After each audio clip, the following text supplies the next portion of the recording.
I'm Stuart Roberts from NDF Research, and I recently had the privilege of sitting down with the Scientific Advisory Board of Kazia Therapeutics. I met some great people that day, and one of them was Professor Alex Matter, who is most noted in the cancer development field for his groundbreaking work on Gleevec. That drug was one of the first targeted therapies to turn what had formerly been into a death sentence into a manageable disease condition. The disease was chronic myelogenous leukemia. The drug Gleevec went on to be a $6 billion bestseller for Novartis.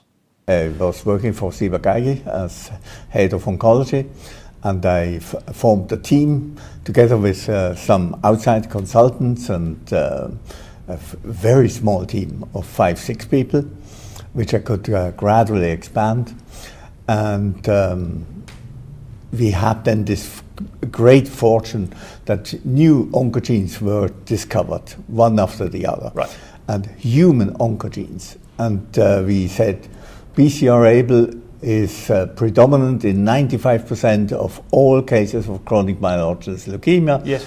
And we must make an inhibitor, and this must work. This must simply work. Right. There is no chance that this is not going to work. Right. Professor Matter has been advising Kazia on its lead program, GDC0084, which is a PI3K inhibitor, which Kazia is working on in the first instance for the treatment of glioblastoma, which is a common brain cancer. We know a lot about PI3 kinase inhibitors. Right. Because quite a number of agents have been developed, yes. and we have a broad knowledge-based database on the activity of PI3 kinase inhibitors. Right. The interesting thing about this compound is that it's brain penetrant. Right. It can be used for brain tumors, and that is the direction that the company wants to go. As someone who's played a senior role in shepherding multiple drugs through the clinical trial and development process, including a number of blockbuster drugs, Professor Matter had some interesting perspectives on GDC0084, which Kazia in-licensed from Genentech.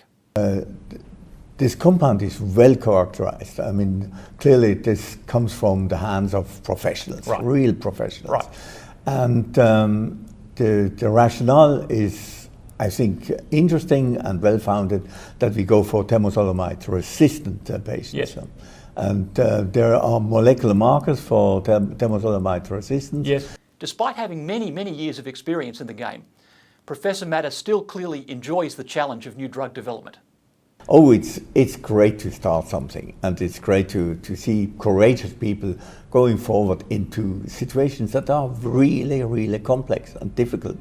To go for a glioblastoma project as a small company, that's a challenge of the first kind. Yes. And they have taken on some other projects which are a much earlier stage, and again, they are running into difficult situations, but they are dealing with it as professionals, and they're seeking advice outside. And I think this is the saving grace.